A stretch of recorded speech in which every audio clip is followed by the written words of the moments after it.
So when I had to go home about 14 years ago because my kids needed to go to school in America แล้วตอนที่ผมนั้นต้องกลับไปที่บ้านเกิดก็คือที่อเมริกาเมื่อ14 ปีที่ผ่านมาเพราะว่าลูกๆนั้นต้องไปโรงเรียนที่นั่น I knew I still needed to do what God had called me to do แล้วผมเองก็รู้ว่าผมจะต้องทำในสิ่งที่พระเจ้าทรงเรียกให้ผมทำอยู่แล้ว So God opened the door for me to become a teacher of doctors ดังนั้นพระเจ้าจึงเปิดประตูโอกาสให้ผมที่จะเป็นอาจารย์สอนคุณหมอ But the call was the same. It's the same call. แต่ว่านั่นก็เป็นการทรงเรียกที่เหมือนกัน Because God has called me to make doctors disciples of the Lord Jesus. เพราะว่าพระเจ้าเรียกผมให้เป็นเหมือนกับผู้สร้างสาวกที่เป็นนายแพทย์ให้กับโลกใบนี้ So thanks to God, I can count now about 20 doctors working around the world as missionary doctors that I had the privilege to teach. ก็ผมเองก็สามารถที่พูดได้ว่าตอนนี้เนี่ยผมเองก็ได้สร้างสาวกที่เป็นคุณหมอต่างๆให้เป็นมิชชันนารีอยู่ทั่วโลกนี้ประมาณ20ท่านแล้ว So right now I'm the assistant dean, or you can call it Rong Kanabadi at University of North Texas, but you know it's still the same call. Now I work with medical students. ถึงแม้ว่าตอนนี้ผมจะเป็นรองคณบดีที่มหาวิทยาลัยของแพทย์ที่รัฐเท็กซัสแต่ว่ามันก็เป็นการทรงเรียกเหมือนกันและตอนนี้ผมเองก็ได้สอนได้ทำงานกับนักศึกษาแพทย์ And right now 6 of my students are here in Thailand. และตอนนี้กลุ่มนักศึกษาแพทย์ของผม6 คนเขาก็ทำงานอยู่ที่ประเทศไทย And they're doing an exchange program. พวกเขากำลังอยู่ในกระบวนการที่แลกเปลี่ยนเป็นโปรแกรมแลกเปลี่ยนของเขาที่มาเรียนที่นี่ And 2 of them are here at Mae Fah Luang University. แล้วก็มี2 คนที่อยู่ที่มหาวิทยาลัยแม่ฟ้าหลวงด้วย They couldn't come today because they're working at Romban Pan. เพราะว่าพวกเขาไม่สามารถมาในวันนี้ได้เพราะว่าบางคนทำงานอยู่ที่โรงพยาบาลพาน But you know, pretty soon, ik mai nan, we're going to have a nice big hospital at Mae Fah Luang University. แต่ว่าอีกไม่นานเราก็จะมีโรงพยาบาลที่ใหญ่แล้วก็ที่ดีอยู่ที่มหาวิทยาลัยแม่ฟ้าหลวง And I have made a MOU, you know, การตกลงระหว่างมหาวิทยาลัยที่นี่กับมหาวิทยาลัยที่โน่น That's a MOU, Memorandum of Understanding, that we will do education together. แต่ว่าผมได้ทำข้อตกลงระหว่างมหาวิทยาลัยที่โน่นกับมหาวิทยาลัยแพทย์ที่นี่ที่เราจะมีโครงการที่จะแลกเปลี่ยนนักศึกษาให้ศึกษาร่วมกัน What a great job, huh? ก็ดูเหมือนว่าเป็นหน้าที่ที่เยี่ยมมาก I don't know how I got this job. ผมเองก็ไม่รู้ว่า Oh yes, I do. Michael reminded me. ผมเองก็ไม่รู้ว่าผมได้งานนี้ได้ยังไง I don't deserve it, though, do I? I'm always amazed. I'm always surprised that God gives us the things we do to serve Him. ก็ผมเองก็รู้สึกว่าตัวเองนั้นไม่คู่ควรกับภารกิจนี้หรือว่าภาระที่ยิ่งใหญ่นี้แล้วก็รู้สึกทึ่งที่พระเจ้ามอบให้ So I wanted to talk. Michael asked me to talk about the series that you're going through right now, what we call the Beatitudes of Christ. ก็วันนี้ผมจะมาพูดถึงนะคะในคำเทศนาชุดในที่เกี่ยวข้องกับบุคคลผู้เป็นสุขของพระเยซูคริสต์ Now remember,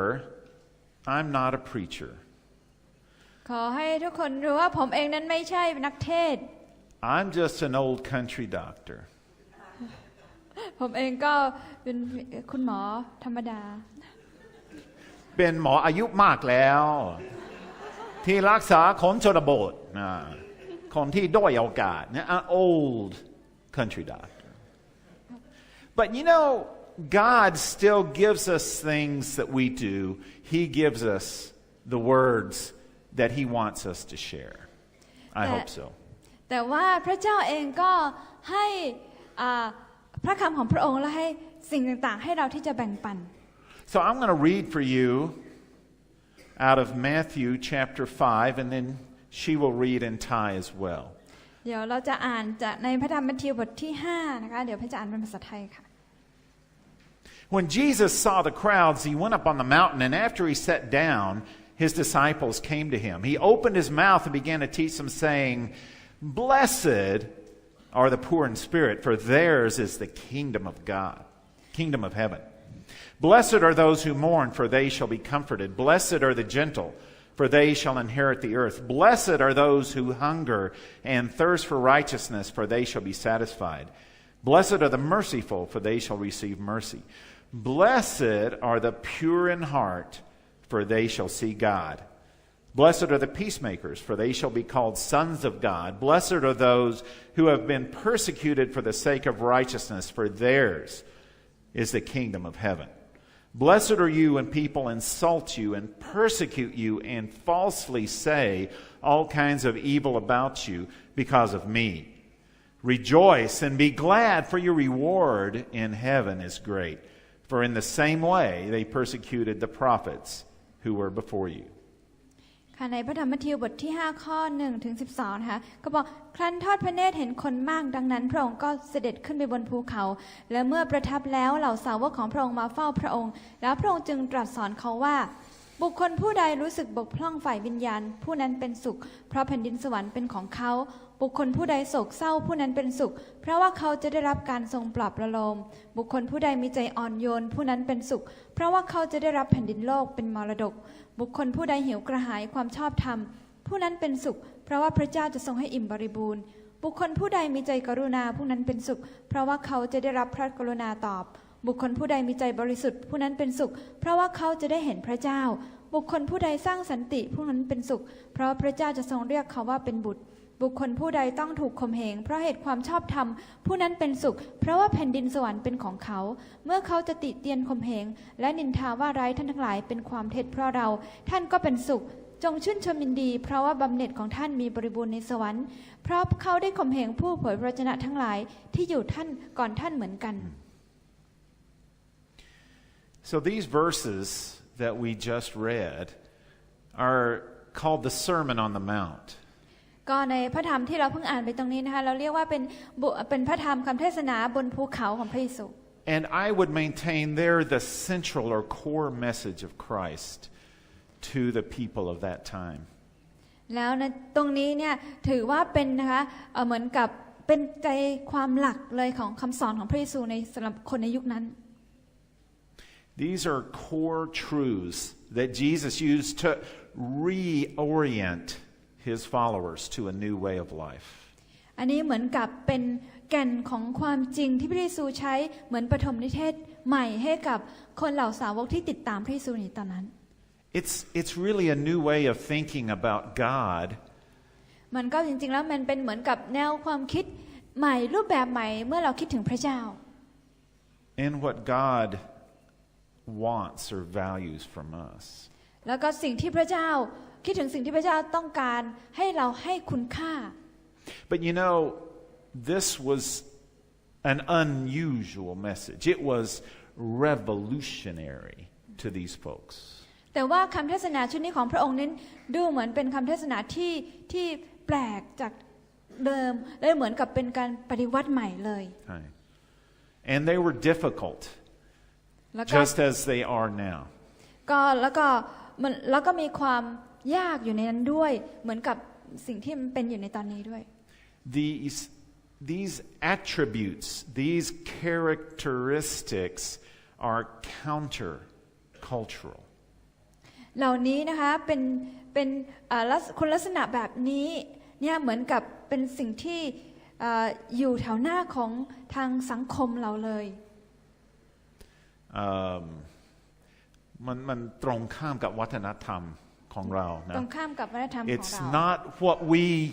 normally desire to do. It's not a normal way of acting to one another. นะเพราะว่ามันไม่ใช่สิ่งที่เรานั้นนะคะได้ทำเป็นประจำหรือว่ารู้จักนะคุ้นเคย And whether it's Thailand or America, most people in our culture, in our place, don't value these traits. ไม่ว่าจะอยู่ในประเทศไทยหรือว่าอเมริกานั้นคนส่วนใหญ่เขาก็ไม่ได้ให้คุณค่ากับคุณลักษณะแบบนี้ที่เมื่อกี้ที่เราอ่าน Jesus wants us to be poor in spirit. พระเยซูต้องการให้เรานั้นจะเป็นคนที่มีความบกพร่องฝ่ายวิญญาณ Then we'll be blessed. และหลังจากนั้นเราก็ถึงได้รับการอวยพรและเป็นผู้เป็นสุข He blesses those who mourn. พระองค์นั้นได้ให้พรนะคะกับคนที่โศกเศร้า Who are meek or humble. คนให้พรกับคนที่ถ่อมใจถ่อมต่าง Who are merciful and make peace. ๆให้กับคนที่มีความเมตตากรุณาและให้กับคนที่สร้างสันติ It's blessed to be persecuted. การที่เราถูกข่มเหงนั้นก็เป็นการอวยพรจากพระเจ้า And insulted. และการที่เราถูกดูถูกเยาะเย้ยก็เป็นการได้รับพร Who in here likes to be insulted and persecuted? Raise your hand. Who likes that? Who enjoys that? ใครในที่นี้บ้างที่อยากจะที่เป็นที่ดูถูกเหยียดหยันของคนอื่นแล้วก็ถูกข่มเหงยกมือขึ้น That's what Jesus promises that we will have, though. แต่ว่านั่นคือสิ่งที่พระเยซูสัญญาว่าเราจะได้รับจากพระองค์ But then I think the central verse, the main verse of all of these, is this thing about being pure in heart. แต่ว่าผมคิดว่าในท่ามกลางคำสอนของพระองค์นั้นในชุดนี้เนี่ยสิ่งที่เป็นใจความหลักและที่สำคัญหลักจริงๆคือการที่มีใจที่บริสุทธิ์ Because all of these other traits or all these other circumstances, I believe, hinge or are derived or come from being pure in heart. เพราะว่าในคุณลักษณะอื่นๆต่างๆนั้นเนี่ยจริงๆแล้วมันจะได้มาก็ต่อเมื่อเรานั้นมีใจที่บริสุทธิ์นะ You know, in business world, they choose leaders based upon being ambitious. เพราะว่าในโลกของธุรกิจนั้นเขาเลือกผู้นำดูจากความทะเยอทะยานของเขา Most of the time, the rich get rich by being heartless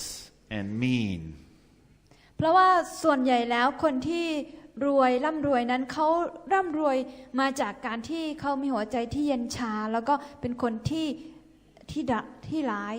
แต่คนอื่นใจร้าย Businessmen often make their money by beating their competitor, by being number one. เพราะว่าในโลกของนักธุรกิจแล้วนักธุรกิจนั้นจะต้องมักจะใช้กลยุทธ์ต่างๆที่จะเอาชนะคู่แข่งให้ได้ But Jesus is telling us the opposite. แต่ว่าพระเยซูคริสต์เจ้ากำลังบอกเราในทิศทางที่ตรงกันข้ามกัน To not desire power. ที่เรานั้นจะไม่อยากได้อำนาจ To desire humility or humbleness. แต่ให้เราที่จะแสวงหาที่จะมีใจอยากจะได้ความถ่อมใจแทน To be a servant. ที่จะเป็นผู้ที่รับใช้คนอื่น Maybe even to let other people push us around. หรือว่าบางครั้งอาจจะทำให้คนอื่นนะเราจะเป็นคนที่คนอื่นนั้นผลักไสเราก็ตาม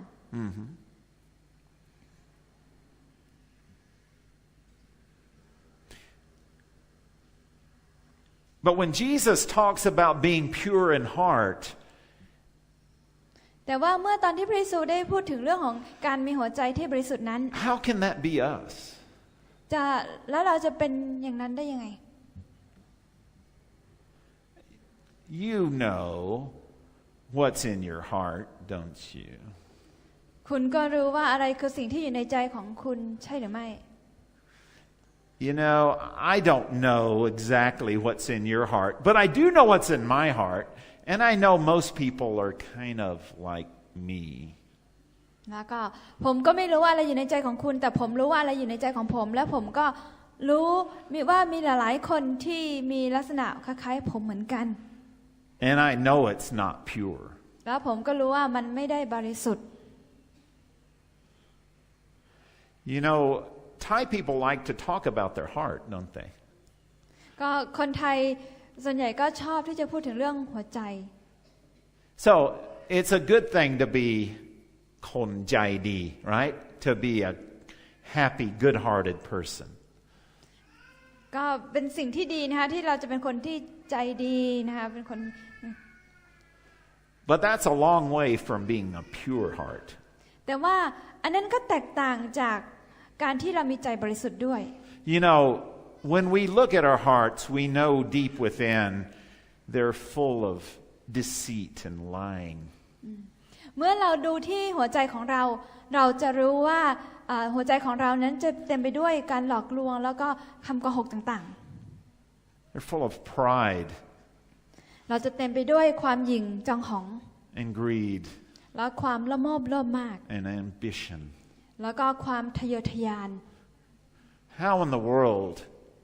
can Jesus expect us to be pure in heart? แล้วพระเยซูคริสต์เจ้าจะคาดหวังให้พวกเรานั้นมีใจบริสุทธิ์ได้ยังไง Even his inner circle, his disciples, had a lot of trouble, didn't they? ถึงแม้ว่าจะอยู่ในแวดวงในของพระองค์เองก็ตามสาวกของพระองค์ต่างก็มีปัญหา You know, I think about King David in the Old Testament. ทำให้ผมคิดถึงกษัตริย์ดาวิดในพันธสัญญาเดิม And you know, he was called in Scripture, in the Bible, he was called a man after God's own heart. ในพระคัมภีร์นะคะซึ่งเขาถูกมีชื่อของเขานะถูกเรียกว่าบุรุษที่มีหัวใจเหมือนกับพระเจ้า He must have been a really good guy, right? เขาจะคงจะต้องเป็นคนที่ดีมากๆเลยใช่ไหม No. แต่ว่าไม่ใช่ No. Remember what he did. ไม่เลยนะคะจำได้ไหมว่าเขาทำอะไร He made a lot of mistakes, even committing adultery and then murdering the husband of the woman he had sex with. เขานะคะก็ทำผิดพลาดมากมายแม้กระทั่งการล่วงประเวณีกับผู้หญิงนะคะนางบัตเชบาหลังจากนั้นก็สั่งให้ฆ่าสามีของนาง How in the world could he have a pure heart? แล้วเขาจะมีหัวใจที่บริสุทธิ์ได้ยังไง So I remember thinking about this from the medical side of things as a doctor. ก็ผมเองก็จะคิดลึกได้อย่างแล้วอยากจะคิดในแนวทางของฐานะที่เป็นนายแพทย์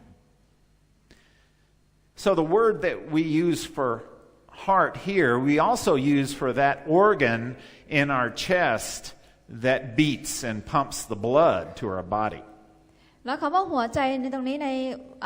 ในทางการแพทย์นั้นเราพูดถึงอวัยวะหัวใจที่สูบฉีดเลือดปั๊มเลือดไปเลี้ยงร่างกาย You know, it's an amazing organ. It's incredible. อันนั้นเป็นอวัยวะที่น่าทึ่งวิเศษมาก You know, it beats 80 times a minute. เพราะว่าหัวใจนั้นเราเต้นประมาณ80ครั้งเต้น80ครั้งต่อนาที Maybe 400 times an hour. บางทีอาจจะเป็น400ครั้งต่อชั่วโมง 10,000 times a day. 1 วันก็เต้น 10,000 ครั้ง 4 million times a year. 1 ปีเต้นประมาณ4 ล้านครั้ง maybe 300 million beats in your life. หรือบางครั้งนะเราอาจจะในชีวิตของเราอาจจะเต้น300 ล้านครั้ง How in the world does it do that? แล้วมันเป็นแบบนั้น But when it doesn't work, you know, things go bad very quickly. ใช่แล้วหลังจากนั้นก็นะคะก็สิ่งที่ไม่ดีก็เกิดขึ้นอีกเลย ถ้าหยุด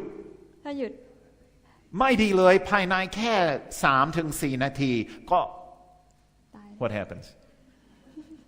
You're dead. ก็ถ้าสมมติหัวใจเราหยุดนะคะ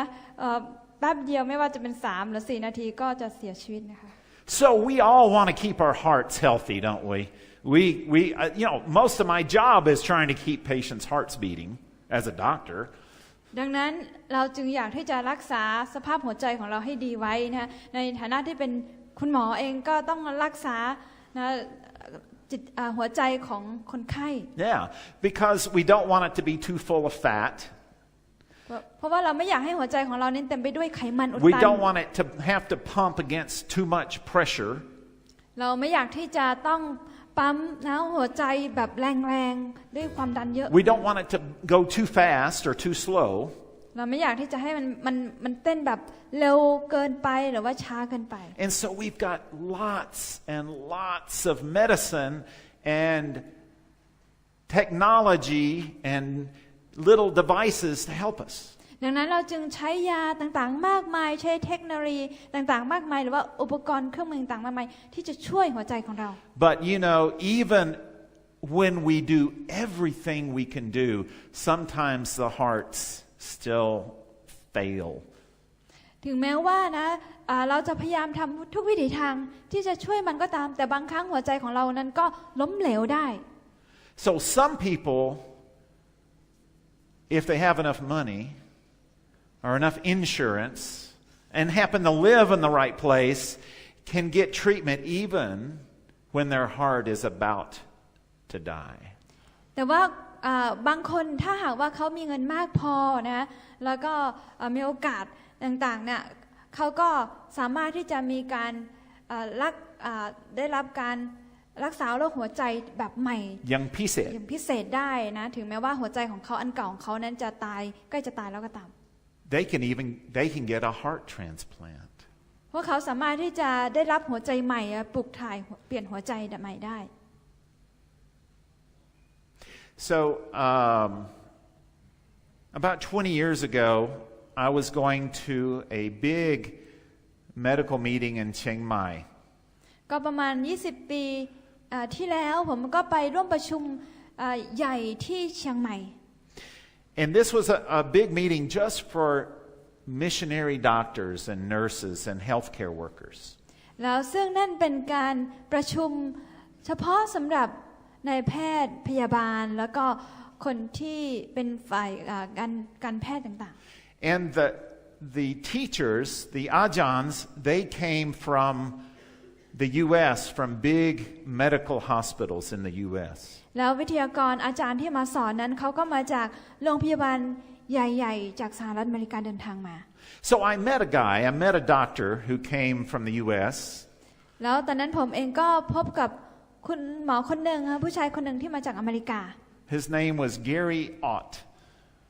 ซึ่งเขาชื่อว่าดร. Gary Ott. He is what we call in the U.S. an ABC. ก็ในที่อเมริกาเรียกว่า ABC. Anybody know what ABC is? American born Chinese. ABC ก็คือว่าเป็นคนจีนเป็นคนอเมริกันเชื้อสายจีน But he was born in America. แต่ว่าถ้าเขาเกิดที่อเมริกาแต่เป็นคนจีน But he was also a follower of Jesus. แล้วเขาเป็นผู้รับใช้เป็นผู้สาวกของพระเยซูคริสต์ด้วย And at that time, his team, he was the head of a transplant team at the University of Oregon that did the most heart transplants anywhere in the world. และในตอนนั้นเนี่ยเขาเป็นหัวหน้าแผนกของการเปลี่ยนหัวใจนะคะที่มหาวิทยาลัยนะที่โรงพยาบาลที่รัฐออริกอนนะคะซึ่งได้ทำภารกิจในการออกไปทั่วโลกเพื่อที่จะปลูกถ่ายเปลี่ยนหัวใจใหม่ให้กับคนไข้ And he traveled all over the world to teach doctors all over the world how to do heart transplants. แล้วเขาก็เดินทางไปรอบโลกเลยเพื่อที่จะสอนคุณหมอในเรื่องของวิธีการที่จะปลูกถ่ายเปลี่ยนหัวใจใหม่ได้ยังไง So he came to Thailand to teach us missionary doctors some new things about heart surgery.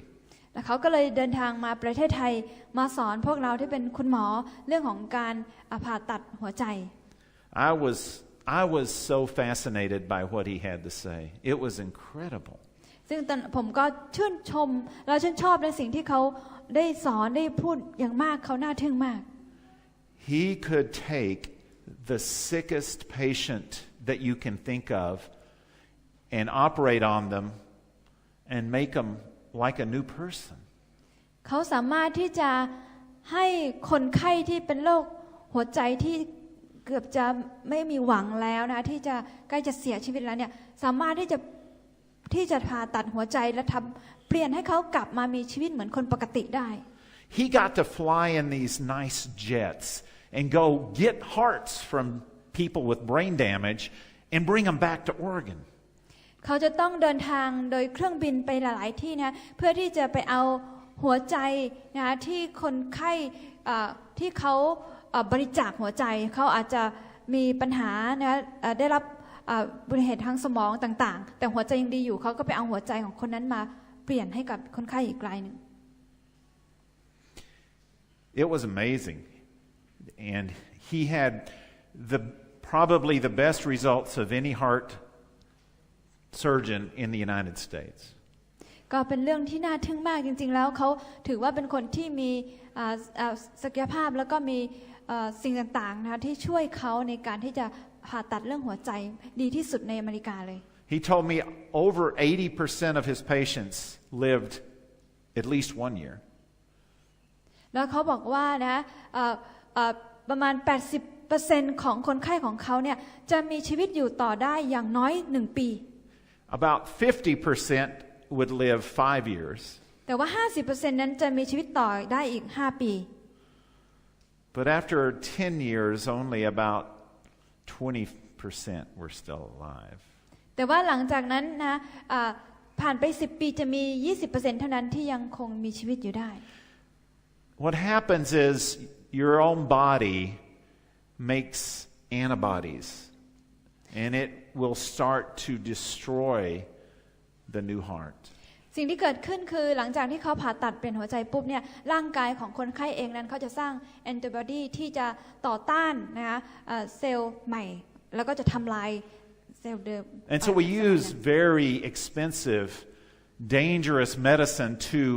control the immune system. ดังนั้นนะจึงเป็นเรื่องที่ยากและก็อันตรายมากในการที่จะไปควบคุมระบบภูมิคุ้มกันของร่างกายเขาต้องใช้ยาที่ควบคุมภูมิคุ้มกันนะ or the immune system but that causes many complications เราต้องใช้ยาต่างควบคุมระบบคุ้มกันของร่างกายแล้วก็อันนั้นจะต้องมีผลกระทบที่ตามมา and they will get infections or even cancer because their immune systems are destroyedแล้วผลข้างเคียงที่ตามมาก็คือว่านะคะเขาอาจจะเป็นโรคแทรกซ้อนหรือว่าโรคต่างๆติดเชื้อที่ตามมาอย่างเช่นอาจจะเป็นมะเร็งก็ได้เพราะว่าร่างกายเดิมนั้นพยายามต่อต้านกับอวัยวะใหม่ที่เข้ามา It was amazing what he did, but you know, it was a temporary fix. ก็เป็นเรื่องที่น่าทึ่งมากในสิ่งที่เขาสามารถช่วยคนไข้ได้ในตอนนั้นนะแต่ว่าการช่วยเหลือของเขานั้นก็เป็นเพียงการช่วยเหลือที่ชั่วคราวเท่านั้นเอง So one night he sat down with me for dinner and asked me about what I did at Bangkla Christian Hospital. แล้วคืนหนึ่งก็มีโอกาสนั่งคุยกับ คุณหมอคนนี้แล้วก็เราได้คุยเขาก็ถามผมถึงเรื่องของโรงพยาบาลบางคราที่ผมทำงาน You know, I didn't do heart transplants there. ซึ่งผมเองก็ไม่ได้เป็นผ่าตัดเปลี่ยนหัวใจที่นั่น You know, we didn't have a lot of really fancy equipment. และเราเองก็ไม่ได้มีอุปกรณ์เครื่องมือทางการแพทย์ที่ทันสมัยใหม่อะไร So I was trained as a general practice doctor. ดังนั้นผมเองนั้นได้รับการฝึกมาอบรมสอนนะที่เรียนมาเป็นเหมือนคุณหมอทั่วไป I did have extra training in obstetrics, surgery, and tropical medicine. ก็ผมเองนั้นก็ได้สอนได้เรียนมาในเรื่องของหมอทั่วไปเวชศาสตร์ครอบครัวสูตินารีเพศสูตินารีเวชนะแล้วก็ศัลยกรรมต่างๆและโรคเขตร้อนต่างๆ But you know, when Thai people would ask me what kind of doctor I am, just for fun, I would tell them I'm a skin doctor. ก็เมื่อถ้าว่าคนไทยถามว่าผมเป็นหมออะไรผมก็ตอบเล่นๆว่าผมก็เป็นหมอผิวหนังนั่นแหละ เป็นหมอผิวหนัง เป็นหมอสกิน รู้จักเนาะ You know that, right? So I treat the skin and everything inside of the skin. ดังนั้นก็คือผมรักษานะผิวหนังแล้วก็ทุกสิ่งทุกอย่างที่อยู่ข้างในผิวหนังของเรา But then I started telling Dr. Ott about what my first job was. และหลังจากนั้นผมเองก็บอกกับดร.ออสว่าหน้าที่แรกของผมอาชีพแรกของผมนั้นคืออะไร And that's that we shared the gospel of Jesus Christ with every patient at our hospital. และนั่นก็คือการที่เรานั้นจะแบ่งปันข่าวประเสริฐเรื่องพระเยซูคริสต์เจ้าให้กับคนไข้ทุกๆคนในโรงพยาบาล And God allowed us to build and make disciples. และพระเจ้าเองก็ให้เรานั้นมีโอกาสที่จะสร้างสาวกที่นั่น I told him the story of a young girl who had had a failed abortion. ผมก็เล่าถึงเรื่องของหญิงสาวอายุน้อยคนหนึ่งอยู่ที่เขาได้พยายามที่จะทำแท้งแล้วก็ล้มเหลว And the person who did the abortion caused a horrible infection and actually made a hole in her uterus and all the infection went all over her body. แล้วก็คนที่ทำแท้งของเขานั้นเขาใช้เครื่องมือไม่สะอาดต่างๆนะคะแล้วก็ทำให้เขามีระบบภายในช่องคลอดต่างๆนะที่ติดเชื้อแล้วก็มีแผลต่างๆ And she was almost dead when she came to our hospital. แล้วตอนที่เข้ามาหาที่หมอที่โรงพยาบาลนั้นเขาก็อยู่ในสภาพที่เกือบจะตายแล้ว I had to operate on her 3 times. ซึ่งผมเองต้องผ่าตัดเขาอยู่3 ครั้ง But she lived. แต่ว่าเขายังมีชีวิตอยู่ She spent 2 months in the hospital. แล้วเขาก็อยู่โรงพยาบาล2 เดือน How many times do you think she heard the gospel? คิดว่าเมื่อเขาอยู่โรงพยาบาลนั้นคิดว่าเขาได้ยิน Twice a day เขา for ได้ยิน 2 เรื่อง months. ของพระเยซูบ่อยแค่ไหนก็คือว่านะคะได้ยิน2 ครั้งใน1 วันใน2 เดือนที่อยู่ Guess what happened to her? คิดว่าเกิดอะไรขึ้นกับเธอ She got a new heart. เธอได้รับหัวใจใหม่ She got a heart transplant from God. เขาได้รับการเปลี่ยนหัวใจใหม่จากพระเจ้า I told him about many other patients just like her that came to our hospital. แล้วผมเองก็บอกกับเขาว่านะคะมีหลายคนไข้มากเลยที่เป็นเหมือนเธอที่มาที่โรงพยาบาลนี้ You know, we kept statistics, of all the patients who became Christians. And I reviewed that 1 year, or for 10 years. I did a 10-year review. แล้วเมื่อใดก็ตามที่มีคนไข้ที่เขารับเชื่อเราก็จะเก็บสถิติไว้ แล้วผมเองก็ออกมาทบทวนในตลอดระยะเวลา10 ปีที่ผ่านมาว่ามีคนไข้รับเชื่อกี่คน So on average, about 100 patients a year became Christians at Bangkla Hospital. ดังนั้นผมเก็บสถิติแล้วผมจึงรู้ว่านะคนไข้ที่รับเชื่อที่โรงพยาบาลบางคล้าเนี่ยประมาณ100คนใน1ปีในทุกๆปีที่ผมที่อยู่ And when I look at their medical history, they were always the sickest ones. แล้วเมื่อผมดูในประวัติคนไข้แล้วจะพบว่าคนเหล่านั้นเนี่ยเป็นคนที่มีอาการที่สาหัสหนักที่สุด Or they were the ones that had leprosy. หรือว่าบางครั้งพวกเขาอาจจะเป็นคนไข้ที่เป็นโรคเรื้อน Or they were the ones with mental illness, โรคจิต หรือว่าเขาอาจจะเป็นคนที่มีปัญหาเรื่องสมองเป็นโรคจิต Or they were the people that nobody wanted to be around. หรือว่าเขาอาจจะเป็นคนที่ไม่มีใครอยากที่จะอยู่ใกล้กับพวกเขา But when they left our hospital, แต่ว่าเมื่อเขาออกจากโรงพยาบาล they had changed lives. ชีวิตของพวกเขาก็เปลี่ยนไป They had a new heart. พวกเขาก็มีหัวใจใหม่ They had a pure heart. พวกเขาก็มีหัวใจที่บริสุทธิ์ It's the same with me. ก็เหมือนกับผม My heart is pure not because of what I do. หัวใจของผมนั้นบริสุทธิ์ไม่ใช่เป็นเพราะว่าสิ่งที่ผมทำ It's because of what God did. แต่เป็นเพราะว่าพระเจ้าทรงทำ Because God sent Jesus, His Son, His essence, to become a man. เพราะว่าพระเจ้าได้ส่งพระเยซูคริสต์พระบุตรของพระองค์ให้เป็นมนุษย์ And He died on that cross to give us His heart. และพระองค์ได้ตายเป็นไม้กางเขนเพื่อที่จะมอบหัวใจใหม่ให้กับพวกเรา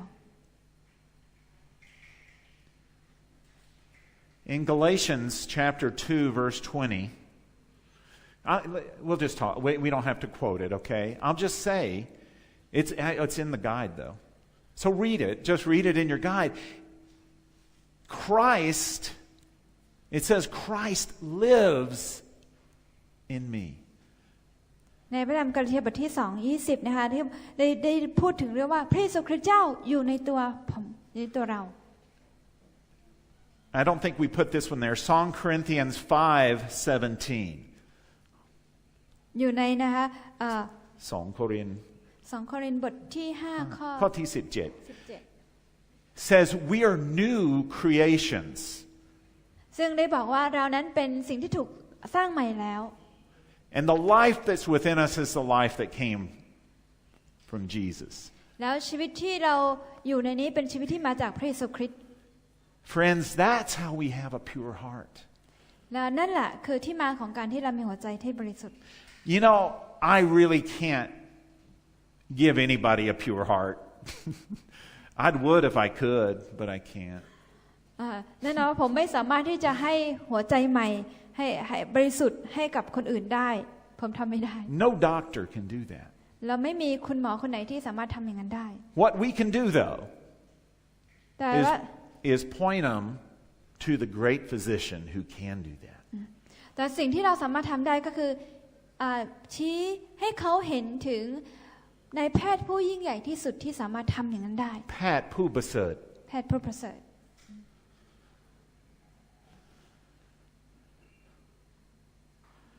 You know, as I talked with Dr. Ott, he looked at me and he says, you know, John, you get to be involved in heart transplants that last forever. แล้วเมื่อผมได้คุยกับดร.ออสเขาก็บอกว่าเธอรู้ไหมว่าจอห์นคุณรู้ไหมจอห์นคุณได้ทำในเรื่องของการเปลี่ยนหัวใจในสิ่งที่เป็นถาวรนิรันดร์ He said it was his honor to serve me. ก็รู้สึกว่าเป็นเกียรติอย่างยิ่งที่เขามีโอกาสได้รับใช้นะดร.จอห์น It's my honor to serve you. เป็นเกียรติของผมที่ได้รับใช้คุณ It's my honor to teach young doctors. เป็นเกียรติของผมที่สามารถที่จะสอนในแพทย์ รุ่นใหม่ได้ Let me tell you about one patient that I kind of got in trouble about. มีคนไข้คนหนึ่งที่ผมรู้สึกหนักใจ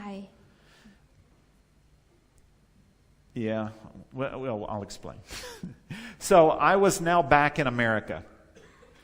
ตอนนี้เนี่ยผมก็อยู่ที่อเมริกา It was my first few months being a professor at Texas A&M Medical School. ก็ตอนนั้นเนี่ยเป็นครั้งแรกที่เป็นอาจารย์เป็นศาสตราจารย์สอนอยู่ที่มหาวิทยาลัยแพทย์อยู่ที่นั่นประมาณ another 2-3 place. เดือนอีกที่หนึ่ง Texas A&M. Some of you have heard of it. I'm an Aggie too. I'm sorry to tell you that. Some of you know what it means to be an Aggie. Thank God most of you don't. So when we go to see patients there, I had a big group with me. ตอนนั้นผมก็ออกไปหาคนไข้แล้วผมก็มีทีมของผมใหญ่ So I have กลุ่มใหญ่ usually 3 medical students. ปกติแล้วผมก็จะไปกับนักศึกษาแพทย์3 คน 2 residents, หมอฝึก อีก2 คนเป็นหมอฝึก I'll have a pharmacist, เภสัช แล้วก็มีเภสัชกร and พยาบาล and nurse manager and charge nurse. I mean, it was like a herd of people walking along to each patient. ในตอนนั้นก็จะมีทั้งพยาบาลหัวหน้าพยาบาลแล้วก็ต่างๆแล้วก็เหมือนกับคนกลุ่มใหญ่เลยไปหาคนไข้แต่ละคน So finally we got to the ICU and the resident said, "Oh, you know, Dr. Gibson, you don't need to see this patient over here." แล้วท้ายที่สุดเขาก็ไปถึงห้อง ICU แล้วก็ซึ่งที่นั่นเนี่ยเขาก็เจ้าที่นั่นก็บอกว่าก็ดร.ไม่จำเป็นต้องไปดูผู้ชายคนนี้หรอก He's DNR. Do not resuscitate. ก็คือว่าเขานั้นอยู่ปฏิเสธที่จะรับความช่วยเหลือที่จะอยู่ต่อไปแล้วนะคะเขาก็หมดหวังแล้ว He was so sick that nothing could help him. He was going to die very soon. เพราะว่าเขาอยู่ในอาการสาหัสหนักมากแล้วก็ไม่มีอะไรที่จะเยียวยาเขาได้อีกต่อไปแล้วนะคะจะต้องตายในเร็วๆนี้ He was really mean and nasty and he used really bad language. ในตอนนั้นเนี่ยคือเขาก็หมดหวังแล้วคนไข้นั้นก็เป็นคนเหมือนกับระเบิดอารมณ์แล้วก็ใช้ถ้อยคำที่หยาบคายแล้วก็ร้ายๆกับคนรอบข้าง So the residents, they knew I was an old missionary doctor. They didn't want me to have to hear that bad language. ซึ่งคุณหมอที่นั่นก็รู้ว่าผมเองนั้นเป็นคุณหมอที่อายุมากแล้วก็ไม่อยากให้ผมต้องได้ยินคำหยาบคายที่ไม่ดีแบบนั้น I told the resident, I specialize in patients like this. แล้วผมก็บอกกับคนนั้นว่าผมเจ้าที่ว่าผมนั่นมีความเชี่ยวชาญพิเศษกับคนแบบนั้นแหละ So I went in his room and all this herd, this big group of people around me, this patient looks up at me and goes, he uses a really bad word about my mother. And then he says, "You just going to tell me to quit drinking, aren't you?" เขาบอกว่าอธิบายเขาบอกหมอคนนี้แย่เลยนะคุณจะบอกว่าผมต้องอยู่กินเหล้านะ And what did I say? No, it's too late. You can drink all the whiskey you want because you're about to die. And he looked up at me, didn't say a word. ก็จริงๆแล้วนะก็คือว่าคนไข้คนนั้นเนี่ยเขาก็เมื่อเจอคุณหมอแล้วเขาก็พูดคำหยาบคายแล้วหลังจากนั้นเขาก็จะบอกว่าคุณคงไม่ได้มาบอกผมให้หยุดกินเหล้าใช่ไหมแต่ว่าผมเองก็คุณหมอเองก็ตอบเขาบอกว่าไม่หรอกผมจะไม่พูดอย่างนั้นเพราะมันสายเกินไปละตอนนี้คุณจะดื่มเหล้าวิสกี้อะไรก็ได้เพราะว่าไม่นานคุณก็จะต้องตายแล้วตามสบาย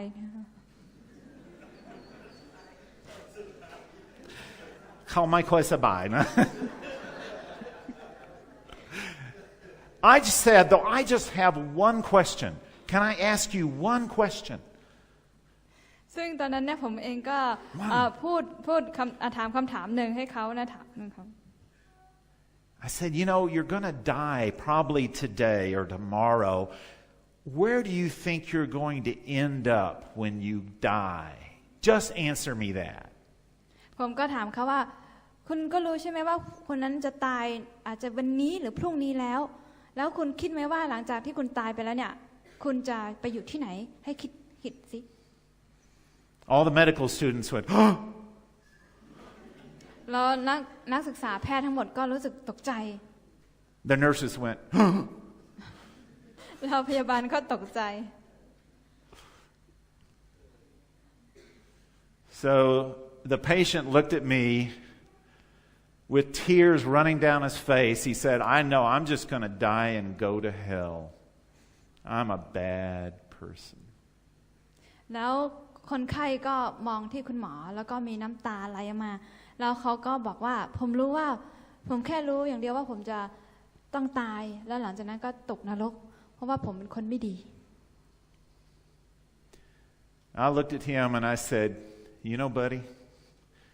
I got some really good news for you right now. แล้วผมเองก็มองไปที่เขาแล้วบอกว่าเพื่อนรู้ไหมผมมีข่าวดีมากๆเลยบอกคุณ I asked him if he wanted to hear it. ผมก็ถามเขาว่าอยากจะได้ยินไหม He hadn't gotten any good news in a long time. He wanted to hear some good news. เขาไม่ได้รับข่าวดีมานานแล้วเพราะฉะนั้นเขาก็เลยอยากได้ยินข่าวดีนี้ I told him he didn't have to go to hell. ผมบอกเขาว่าคุณไม่จำเป็นที่ต้องตกนรกหรอก That Jesus had done everything that was needed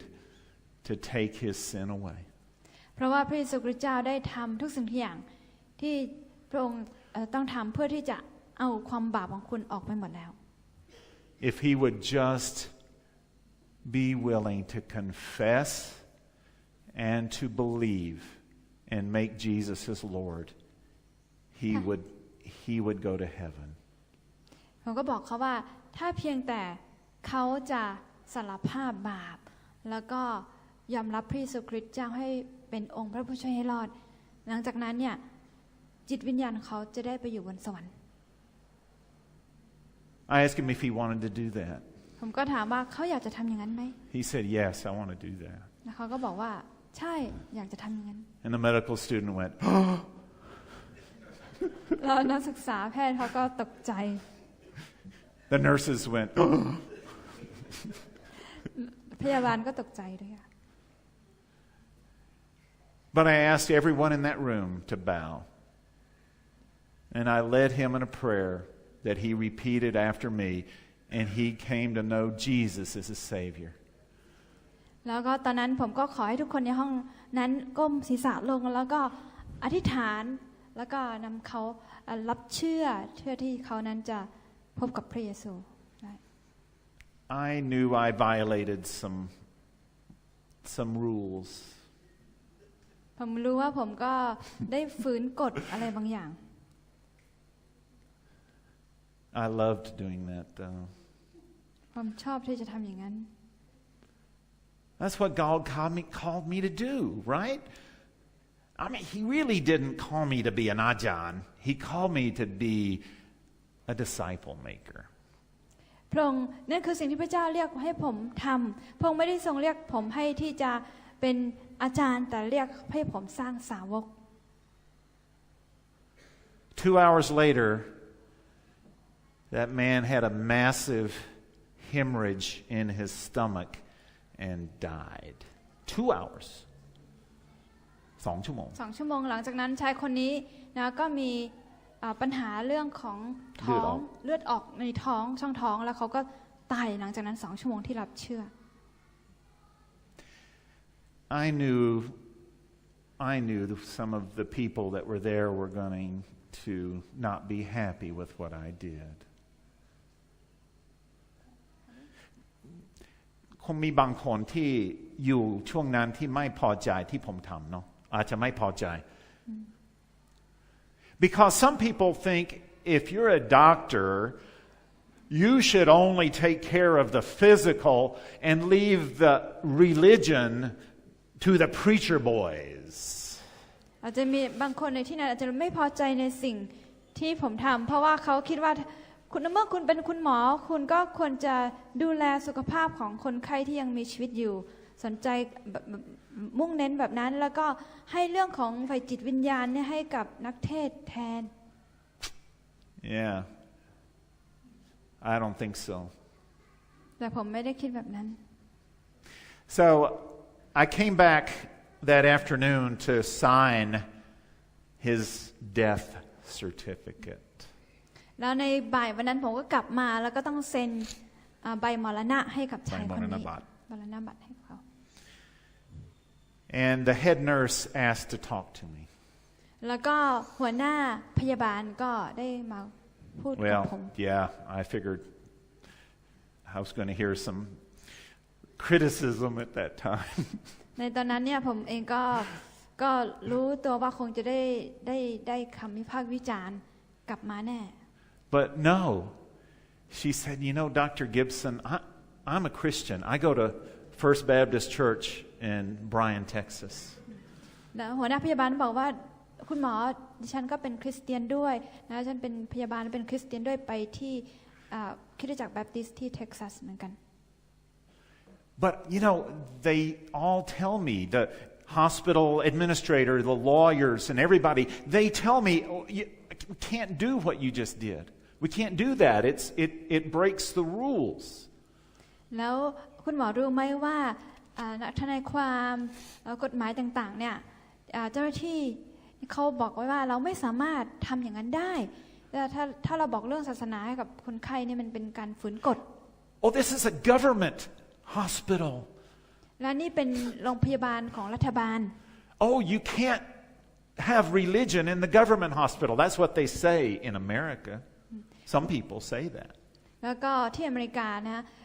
บางคนก็บอกว่าเราไม่สามารถที่จะพูดเรื่องศาสนาในโรงพยาบาลได้ I assured her she could do that. แต่ผมเน้นย้ำให้ความมั่นใจกับเขาว่าเขาก็สามารถทำได้ I got the patient's permission for everything I did. เพราะว่าผมได้รับการอนุญาตจากคนไข้คนนั้นก่อนที่ผมจะทำ So about a week later, I got a call from the dean, Kanabadi, at the medical school at A&M. แล้วก็ประมาณ1 อาทิตย์ต่อมาผมก็ได้รับโทรศัพท์เรียกจากคณบดีจากวิทยาลัยการแพทย์ Well, he had heard this story too. The medical students, of course, had to tell somebody about this crazy doctor. เพราะว่านะคะเขาคงจะได้ยินข่าวมาจากนักศึกษาแพทย์ที่เล่าต่อให้กับ And Dr. Kalinda was his name. Dr. Kalinda said, John, we have great hopes for you to be part of our leadership team here at the medical school. แล้วก็ดร. Kalender ก็บอกว่าจอห์นคุณรู้ไหมเราหวังคาดหวังอย่างยิ่งว่าคุณจะเป็นหนึ่งในหัวหน้าของเราคุณนายแพทย์ในโรงพยาบาลแห่งนี้ที่วิทยาลัยแพทย์นะที่ขนาดแพทย์นะ But he said this Christian stuff, that we can't advance you here with these kinds of reports. We can't give you a higher position. แล้วคณบดีก็บอกว่าแต่อันนี้เป็นคริสเตียนคือสิ่งที่คุณทำเนี่ยเป็นแนวทางของคริสเตียนเราจึงไม่สามารถที่จะเลื่อนขั้นหรือว่าทำให้คุณนั้นอยู่ในตำแหน่งที่จะสูงขึ้นกว่านี้ได้นะที่จะส่งเสริมคุณได้เพราะว่าคุณได้พูดเรื่องพระเจ้า And I looked at him and I said, well, Dean,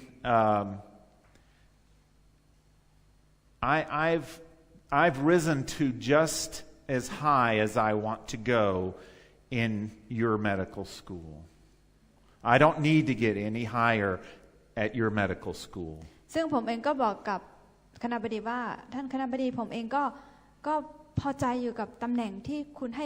ผมไม่จำเป็นที่ต้องมีตำแหน่งที่สูงขึ้นกว่านี้ก็ได้ But I still have a long way to go in God's kingdom for promotion. I still want promotion in God's kingdom to be somebody that points the way. แต่ว่าผมเองนั้นในอาณาจักรของพระเจ้านั้นยังมีเส้นทางอีกยาวไกลที่ผมจะต้องก้าวต่อไปอีกขั้นหนึ่งให้ได้ So about 2 years later, I left that job. แล้วหลังจากนั้นผมก็อยู่นั่นประมาณอีก2 ปีหลังจากนั้นผมก็ลาออกจากที่นั่น And I came up to Fort Worth, Texas. แล้วผมก็มาที่ใหม่ที่ Where I do the same thing. I do it every day. แล้วผมก็ทำอย่างเดียวกันทำทุกวัน I pray with patience. ผมอธิษฐานกับคนไข้ I share the good news. ผมเล่าเรื่องข่าวประเสริฐให้เขาฟัง And I have a group of students that are in my program, the Rural International Program, most of whom want to be missionaries. Most want to be missionaries. More than half. แล้วผมก็มีกลุ่มนักศึกษาแพทย์ที่อยู่ในโปรแกรมของผมที่พวกเขาส่วนใหญ่มากกว่าครึ่งเลยอยากที่จะเป็นมิชชันนารี So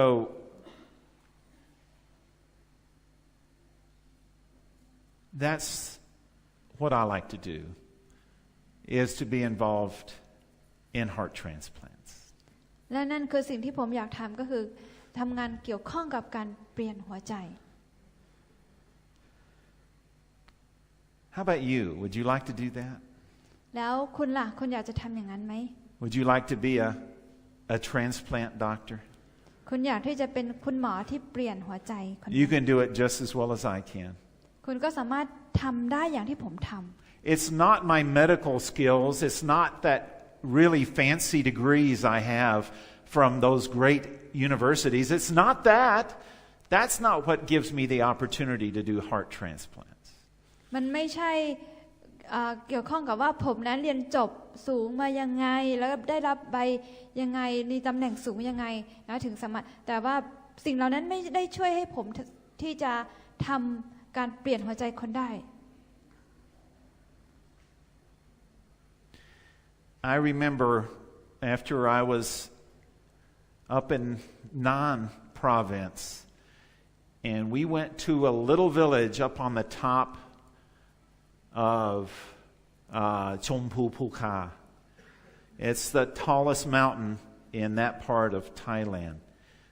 แล้วผมจำได้ว่าตอนที่ผมอยู่ที่ประเทศไทยที่นั่นนั้นเราก็ไปหมู่บ้านเล็กๆบนภูเขาที่แถวชมพูภูคา It was a Hmong village. เป็นหมู่บ้านของพี่น้องเผ่ามง And no one had yet come to that village to share the good news. Not even one time. แล้วก็ตอนในช่วงนั้นเนี่ยไม่มีใครเลยที่จะไปที่หมู่บ้านแห่งนั้นแล้วก็เล่าเรื่องข่าวประเสริฐของพระเยซูคริสต์ให้กับคนที่นั่นฟัง And so with our little team of nurses and a doctor or two, we were the first people to share the good news of Jesus Christ in that little village. Little, it only had 2,000 people. ซึ่งก็ในตอนที่ผมไปกับพยาบาลนั้นเราเป็นกลุ่มแรกเลยที่ขึ้นไปบนดอยแล้วก็เล่าเรื่องข่าวประเสริฐให้กับคนไข้คนที่นั่นฟัง Many hearts were changed. แล้วก็มีหลายคนมากที่ได้รับการเปลี่ยนหัวใจใหม่ And even to today, there's a church that meets in that village of about 200 people. แล้วในทุกวันนี้เองก็ตามก็มีคริสตจักรที่เกิดขึ้นที่หมู่บ้านแห่งนั้นมีคนมานมัสการประมาณ200กว่าคน So my fellow Christians, I would encourage you to be involved in changing hearts. ดังนั้นพี่น้องคริสเตียนของผมก็อยากจะหนุนใจให้ทุกคนที่จะเข้าร่วมในพันธกิจที่จะเปลี่ยนหัวใจคนด้วยกัน It has certainly been my greatest honor in my life is to share the good news and to make disciples of people here and in the U.S. as well. ก็รู้สึกเป็นเกียรติและเป็นสิทธิพิเศษอย่างยิ่งในชีวิตของผมที่สามารถที่จะมาเปลี่ยนแปลงหัวใจของผู้คนโดยการเล่าข่าวประเสริฐแล้วก็ให้เขามีหัวใจใหม่ไม่ว่าจะอยู่ที่ประเทศไทยหรือว่าที่อเมริกา Soon they're going to probably allow me to retire from the University of North Texas. ก็อีกไม่นานพวกเขาคงจะให้ผมอนุญาตให้ผมที่จะเกษียณอายุตัวเองได้จากวิทยาลัยการแพทย์ที่เท็กซัส My wife and I will come back here. ภรรยาของผมกับผมก็จะกลับมาที่นี่ Because this is my home. เพราะว่านี่คือบ้านของผม I miss it every day. ผมเองก็คิดถึงมันทุกๆวัน And I look forward to coming back and working with you here at Banatitan. ก็รู้สึกดีใจแล้วก็จะรอคอยวันที่จะกลับมาร่วมรับใช้กับทุกคนที่นี่บ้านอธิษฐาน The dean at Mephaluang is very eager to have me come work for him. คณะบดีที่แม่ฟ้าหลวงก็รู้สึกตื่นเต้นแล้วก็อยากจะให้ผมกลับมาทำงานกับเขาที่นั่น I warned him who I am, though. I warned him already. He has no excuse. He knows that I do heart transplants of a special kind. So I hope you do too. And it's been great to be here with you today. ก็ผมเองก็อยากจะรับใช้นะคะที่นี่แล้วก็เรื่องเป็นสิทธิพิเศษอย่างยิ่งที่ได้มีโอกาสรับใช้เรื่องของการเปลี่ยนหัวใจคนก็พี่น้องก็ทำได้ก็รู้สึกดีใจที่มาอยู่ที่นี่เป็น So thank you for having me as your guest today. ขอบคุณที่ให้โอกาสผมมาเป็นวิทยากรผู้แบ่งปันในวันนี้